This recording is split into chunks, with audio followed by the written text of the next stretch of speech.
Je suis devenu mère célibataire à l'université. Tous les hommes que j'ai fréquentés depuis se sont enfuis lorsqu'ils ont découvert que j'avais un fils.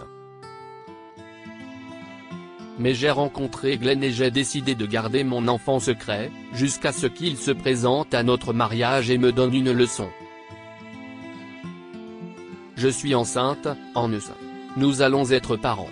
Si est-il merveilleux, non? Si est-il ce que j'ai révélé à mon petit ami, en USA. Il était mon assistant personnel à l'université de Richmond en Virginie. Il était beau et me traitait comme une princesse.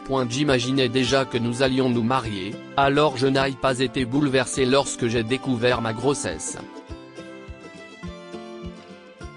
En fait, j'étais folle de joie et j'avais hâte de le lui annoncer. Quoi?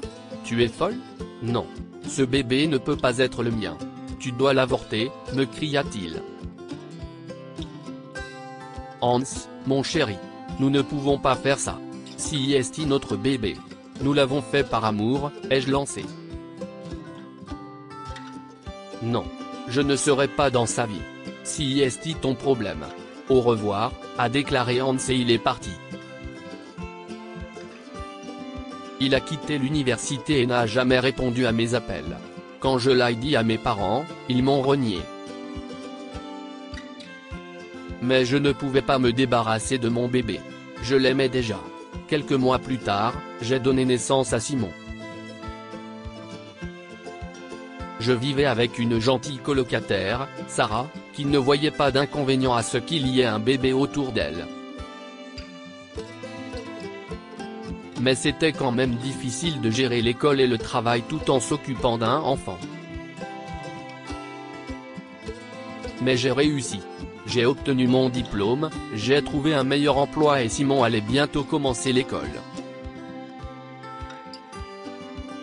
Tout allait aussi bien que je pouvais l'espérer en tant que mère célibataire. Enfin. Sauf ma vie amoureuse.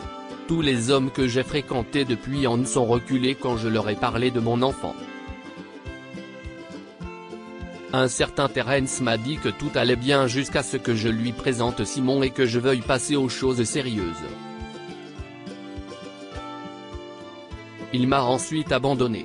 Si est à ce moment-là que j'ai décidé de ne parler à personne de ma maternité avant d'être sûr que la relation était solide. Puis j'ai rencontré Glenn. C'était un rêve. Nous pouvions parler pendant des heures et nous avions 1 million de choses en commun. Mais il était de plus en plus difficile de trouver des baby-sitters et de garder Simon secret. Heureusement, mes parents ont débarqué un jour sur le pas de ma porte. Lana, je ne sais pas si tu peux nous pardonner, mais je veux vraiment rattraper le temps perdu. Je veux rencontrer mon petit-fils et avoir à nouveau une relation avec toi, m'a supplié ma mère, Gigi. Je suis désolé, ma petite fille. Nous pensions que le fait d'avoir un bébé ruinerait ta vie, et tu étais si catégorique sur le fait de ne pas te faire avorter.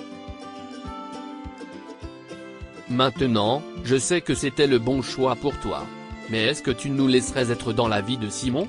A plaidé mon père, Dylan, lui aussi. J'ai pensé que c'était un signe du ciel. Je les ai présentés à Simon, qui était ravi de faire la connaissance d'une famille. Je l'avais élevé seul pendant 4 ans, mais il avait tout de suite aimé ses grands-parents. Je pouvais maintenant me concentrer sur ma relation avec Glenn. Nous sortions ensemble depuis des mois et les choses commençaient à devenir sérieuses lorsque je lui ai demandé s'il voulait des enfants.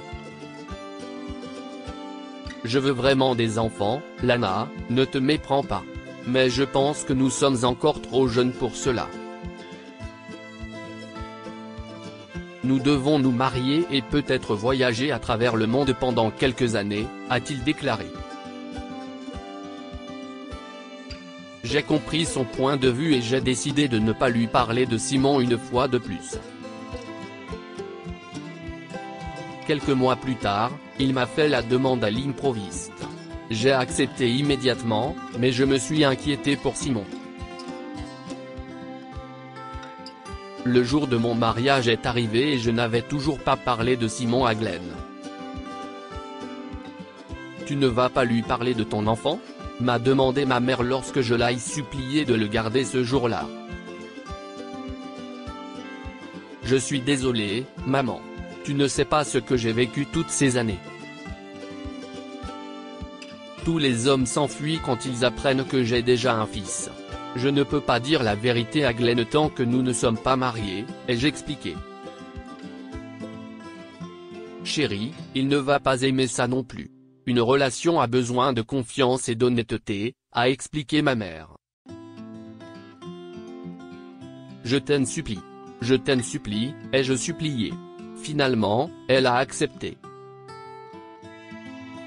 Le plan était que papa me conduise à l'hôtel, puis qu'il parte s'occuper de Simon afin que maman puisse me rejoindre pour le reste de la fête.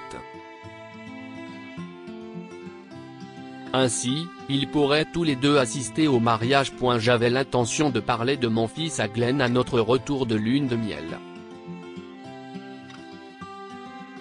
Mais j'ignorais que ma mère n'avait jamais été d'accord avec mon plan. Pendant la cérémonie, mon père m'avait accompagné jusqu'à l'hôtel et le prêtre a commencé son discours lorsque ma mère est arrivée secrètement avec Simon et s'est assise. Je ne les ai pas remarqués avant que Glenn et moi ne nous embrassions. Mon fils a couru vers moi. Maman. Félicitations. Tu t'es mariée. J'ai enfin un nouveau papa, s'est-il exclamé. Glenn s'est figé quelques secondes tandis que Simon le regardait avec excitation.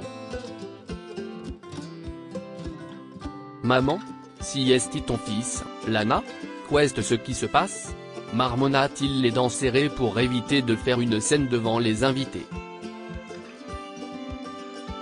Sortons et je t'expliquerai en privé, ai-je dit.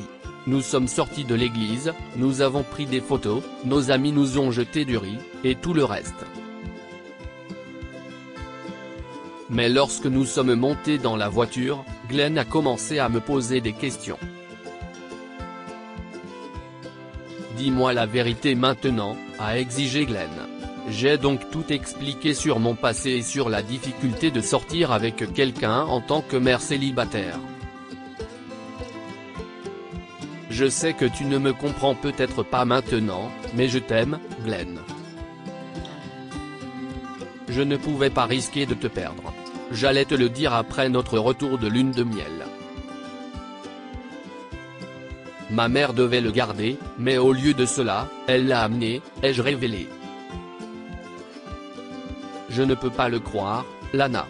Tu m'as caché ton fils de 5 ans pendant presque une année entière. Comment peut-on se faire confiance après ça? Grogna Glenn. S'il te plaît, ne sois pas en colère contre moi. Essaie de te mettre à ma place. J'étais tellement inquiète, ai-je crié. Je comprends pourquoi tu l'as fait et pourquoi tu as eu peur. Je suis en colère parce que les enfants sont un cadeau, et je ne peux pas croire que tu ne m'aies pas fait assez confiance pour me parler de lui, a expliqué Glenn.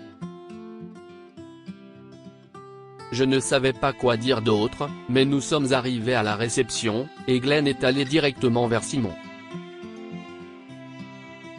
Il lui a parlé et lui a dit qu'il était son nouveau papa.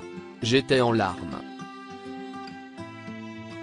Une fois la fête terminée, mes parents ont emmené Simon chez eux et nous sommes allés à l'hôtel.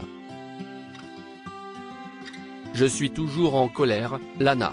Mais Simon est fantastique, et nous avons fait le vœu de nous aimer malgré tout.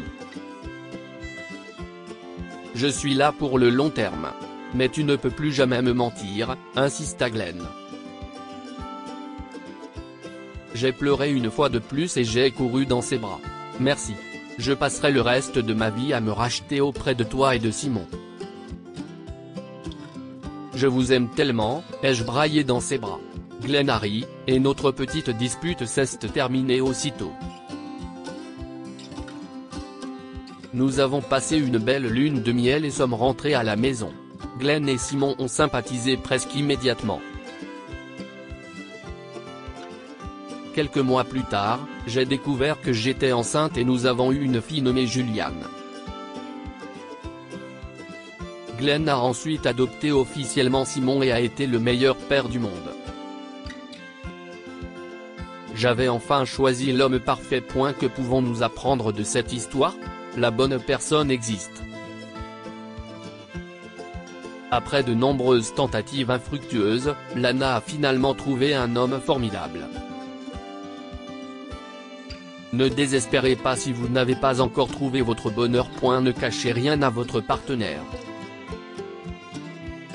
Le mensonge de Lana aurait pu ruiner leur relation, mais Glenn l'aimait assez pour lui pardonner. Si c'est assez rare. Partagez cette histoire avec vos amis. Elle pourrait les inspirer et illuminer leur journée.